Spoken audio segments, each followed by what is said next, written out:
प्रणाम भाइयों और बहनों, स्वागत है आपका एक और नए वीडियो में। प्राण हमारे जीवन के लिए बहुत आवश्यक है।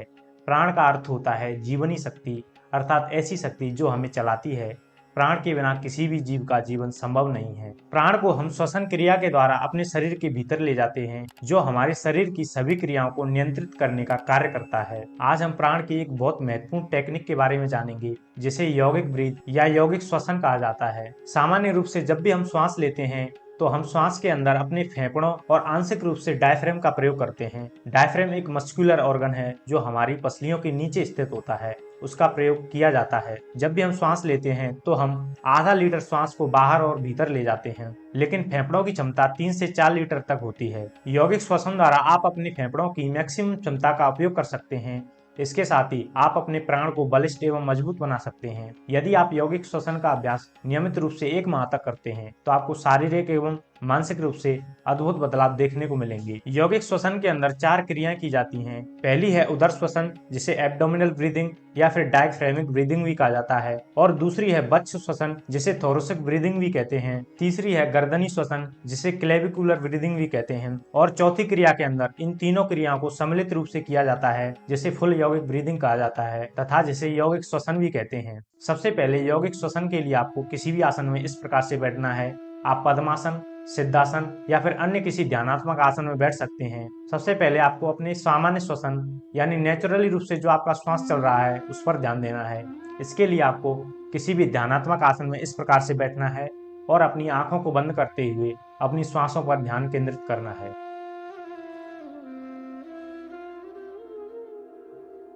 सबसे पहले आप अपनी नासिका के अग्रभाग पर अपना ध्यान केंद्रित करेंगे और पूर्ण सजगता के साथ ये महसूस करेंगे कि आपकी श्वास जब भीतर जाती है तो आपको शीतलता का अनुभव होता है, और जब बाहर आती है तो आपको गर्माहट महसूस होती है।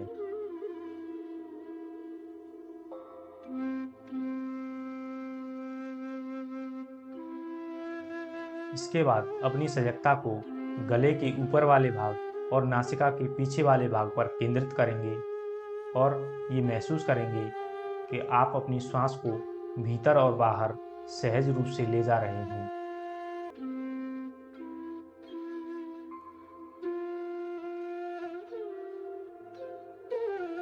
फिर धीरे धीरे अपनी सजगता को श्वास नली और गले पर केंद्रित करते हुए नीचे की ओर विस्थापित करने का प्रयास करेंगे।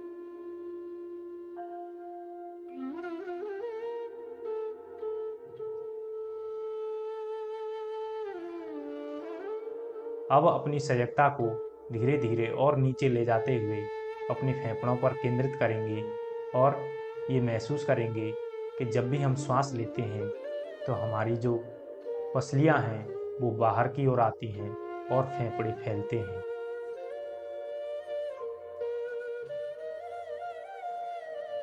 और जब श्वास छोड़ते हैं तो आप अपनी पसलियों को नीचे जाते हुए महसूस करेंगे और श्वास को बाहर आते हुए महसूस करेंगे।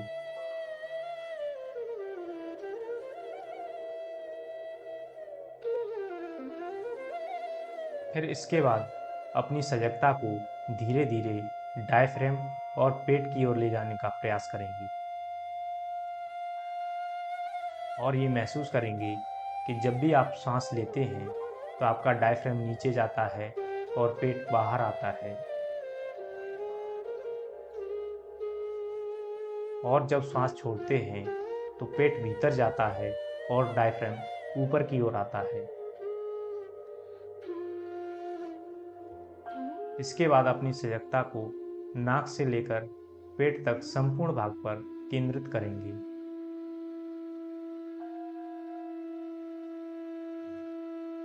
और श्वास की गति को महसूस करने का प्रयास करेंगे।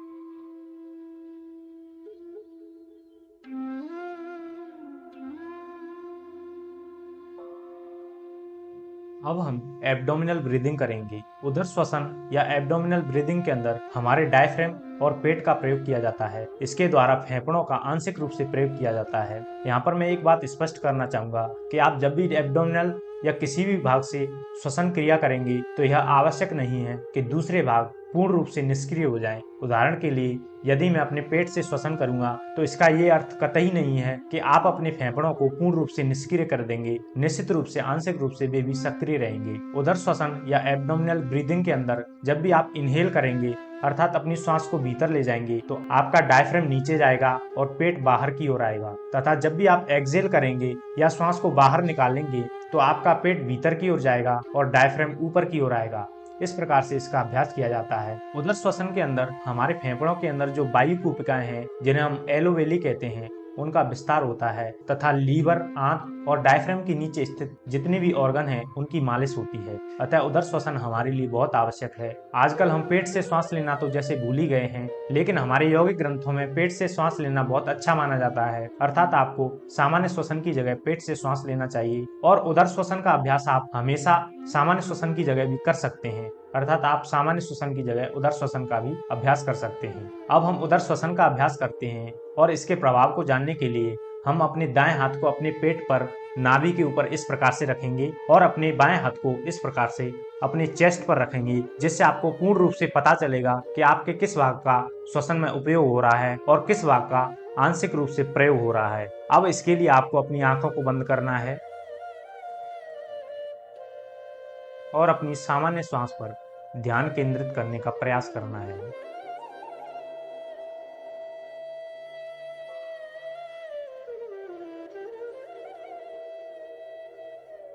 अब धीरे से इनहेल करेंगे। यहाँ आपको किसी भी प्रकार का जोर नहीं लगाना है, यहाँ तक कि आपकी जो सांस लेने की आवाज भी है वो भी नहीं आनी चाहिए। धीरे से इनहेल करेंगे।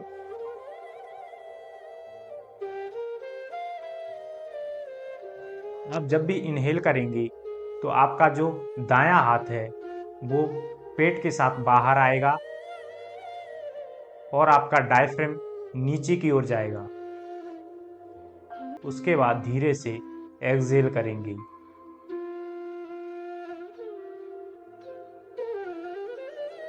जब आप एक्सहेल करेंगे तो आपका जो दायां हाथ है वो पेट के साथ भीतर की ओर आएगा और आपका जो डायफ्राम है वो ऊपर की ओर आएगा। इस प्रकार से इसका अभ्यास करना है।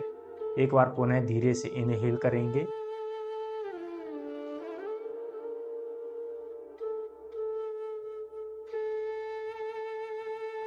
एक्सहेल करेंगे। यहाँ पर आप महसूस करेंगे कि आपका जो चेस्ट वाला हिस्सा है वो आंशिक रूप से या आपको महसूस होगा कि बिल्कुल भी प्रयोग में नहीं आ रहा है।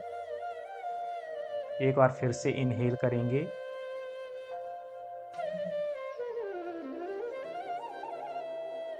और अपनी श्वसन को और गहरा करते जाएंगे।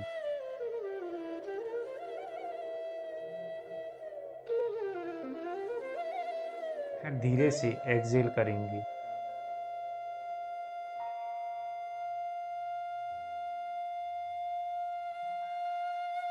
इस प्रकार से आपको इसका अभ्यास 1 से 2 मिनट तक करना है। इसमें आपको श्वास लेते समय किसी भी प्रकार का जोर नहीं लगाना है, केवल आपको अपनी श्वास को सहज रूप से ग्रहण करना है और सहज रूप से ही बाहर निकालना है। अब हम बच्चु श्वसन या थोरेसिक ब्रीदिंग करेंगे।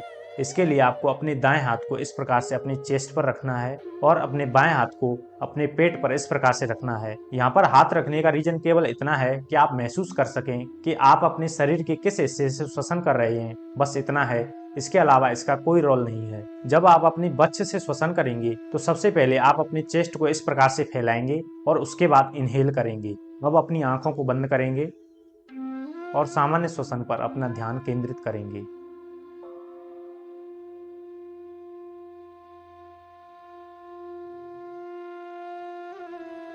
अब धीरे से इनहेल करेंगे। यहाँ पर ध्यान रखना है आपका जो पेट है वो आंशिक रूप से इसमें प्रयोग होगा।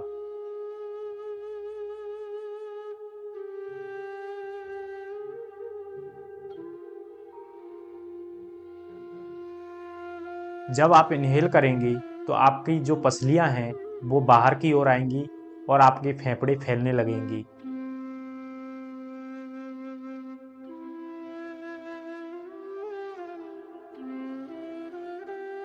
देन धीरे से एक्सहेल करेंगे। जब आप एक्सहेल करेंगे तो आपकी पसलियां भीतर की ओर जाएंगी और फेफड़े सिकुड़ेंगे। एक बार फिर से इनहेल करेंगे,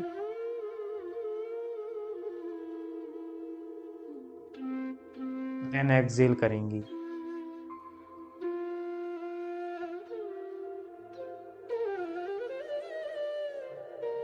इनहेल करेंगे,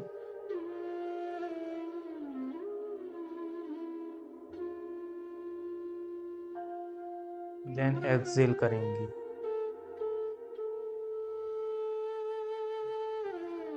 इस प्रकार से आपको वक्ष श्वसन अर्थात थोरेसिक ब्रीदिंग का अभ्यास करना है। इसका अभ्यास आपको 1 से 2 मिनट तक करना है और बड़ी सहजता के साथ करना है। इसमें भी आपको किसी भी प्रकार का जोर नहीं लगाना है। केवल ध्यान आपको ये रखना है कि जब भी आप इनहेल करें तो आपको अपने इस प्रकार से थोड़ा सा चेस्ट को फैलाना है, तभी आप पूर्ण रूप से अपनी चेस्ट से इनहेल कर पाएंगे। अब हम गर्दनी श्वसन या क्लेविकुलर ब्रीदिंग करेंगे। इसके लिए आपको एक बात का विशेष ध्यान रखना है, इसमें आपके चेस्ट का भी प्रयोग होगा और आपके क्लेविकुलर रीजन दोनों का प्रयोग होगा। आप ऐसा नहीं कर सकते कि केवल क्लेविकुलर रीजन से आप श्वसन कर सकें। जैसे हमने वक्ष श्वसन के अंदर अपने चेस्ट को फैलाकर श्वसन किया था, उसी प्रकार से आपको श्वसन करना है। फिर इसके बाद जब आप चेस्ट से पूर्ण रूप से श्वसन कर चुके हों, फिर उसके बाद थोड़ा सा गैप लेना है और फिर थोड़ी सी श्वास और अंदर लेना है, जिससे आपका जो क्लेविकुलर रीजन है या आपके जो गर्दन के नीचे जो हड्डी है जिसे असली कहा जाता है, वो ऊपर आएगी। और जब आप एक्सहेल करेंगे तो सबसे पहले आपका क्लेविकुलर रीजन रिलैक्स होगा, उसके बाद आपका जो चेस्ट वाला रीजन है वो रिलैक्स होगा। इसके लिए आपको अपने हाथों को इसी प्रकार से अपने घुटनों पर रखना है और आंखों को बंद करते हुए सामान्य श्वसन पर एक बार ध्यान केंद्रित करना है।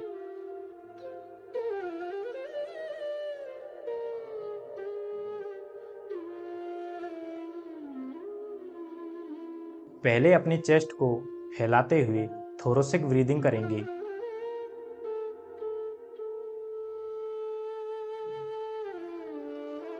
और पूर्ण रूप से थोरेसिक ब्रीदिंग के बाद थोड़ी सी श्वास और भरेंगे।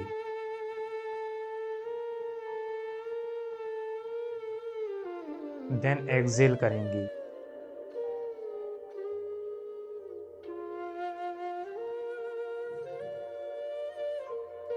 आप क्लेविकुलर रीजन के अंदर परिवर्तन को महसूस करने के लिए आप अपने दाएं हाथ को इस प्रकार से यहाँ पर भी रख सकते हैं। इससे आपको यहाँ पर होने वाले परिवर्तन के बारे में पता चलेगा। तो आप अपने दाएं हाथ को इस प्रकार से रखें और अपने वक्ष को फैलाते हुए इनहेल करें।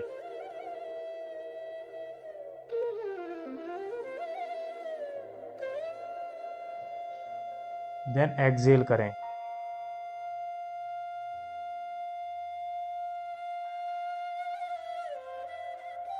एक बार फिर इनहेल करेंगे।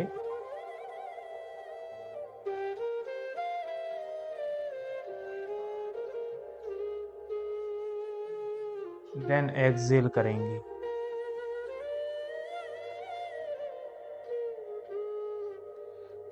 इस प्रकार से आपको इसका अभ्यास 1 से 2 मिनट तक करना है और आपको बड़ी सहजता के साथ भी इसमें किसी प्रकार का जोर नहीं लगाना है। अब हम फुल यौगिक ब्रीदिंग करेंगे, अर्थात सबसे पहले हम अपने पेट से सांस लेंगे, उसके बाद अपने वक्ष से, उसके बाद अपनी गर्दनी या क्लेविकुलर रीजन से श्वसन करेंगे। इसको आप इस प्रकार से समझ सकते हैं कि जिस प्रकार से आप गिलास में पानी भरकर पीते हैं, उसी प्रकार से आपको सांस को अपने शरीर के भीतर भरना है। जैसे जब गिलास में पानी भरते हैं तो सबसे पहले उसका नीचे वाला हिस्सा भरता है, उसके बाद उसका मध्य वाला हिस्सा भरता है और उसके बाद सबसे ऊपर वाले हिस्से में पानी आता है। जब आप पानी पीते हैं या उस गिलास से पानी को बाहर निकालते हैं तो सबसे पहले ऊपर वाला हिस्सा खाली होता है, उसके बाद मध्य वाला हिस्सा खाली होता है और सबसे अंत में नीचे वाला हिस्सा खाली होता है। इसी प्रकार से जब हम श्वसन करेंगे तो सबसे पहले हमारे पेट के अंदर श्वास जाएगा, उसके बाद हमारे चेस्ट के अंदर श्वास जाएगा और अंत में हमारे क्लेविकुलर रीजन के अंदर श्वास जाएगा। लेकिन यहाँ पर आपको ध्यान रखना है, जब भी आप श्वास लें तो किसी भी प्रकार का गैप नहीं लगाना है। एक सिस्टमेटिक और रिदमिक तरीके से श्वास लेना है। जिस प्रकार से समुद्र की लहरें चलती हैं, उसी प्रकार से आपको श्वास के अंदर किसी भी प्रकार का गैप नहीं देना है। पहले श्वास पेट से लेंगे, फिर कंटिन्यू करते हुए चेस्ट से लेंगे, फिर उसके बाद कंटिन्यू करते हुए क्लेविकुलर रीजन से लेंगे। उसी प्रकार से जब एक्सहेल करेंगे तो सबसे पहले आपका क्लेविकुलर रीजन रिलैक्स होगा, उसके बाद जो आपका चेस्ट वाला रीजन है वो रिलैक्स होगा, तो उसके बाद आपका एब्डोमिनल या पेट वाला हिस्सा रिलैक्स होगा। तो सबसे पहले अपने हाथों को इस प्रकार से रखते हुए आंखों को बंद करेंगे और सामान्य श्वसन पर ध्यान केंद्रित करेंगे।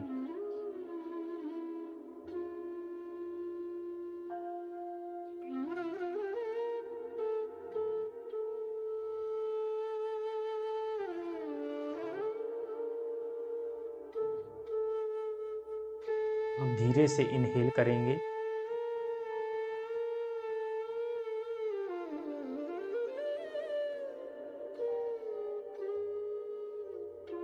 देन एक्सहेल करेंगे।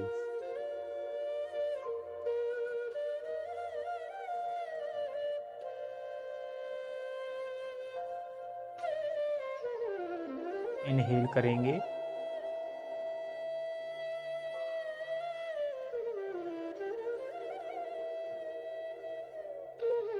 देन एक्सहेल करेंगे।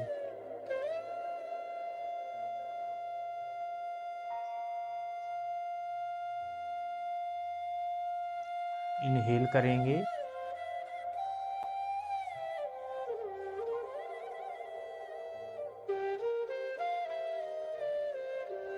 देन एक्सहेल करेंगे।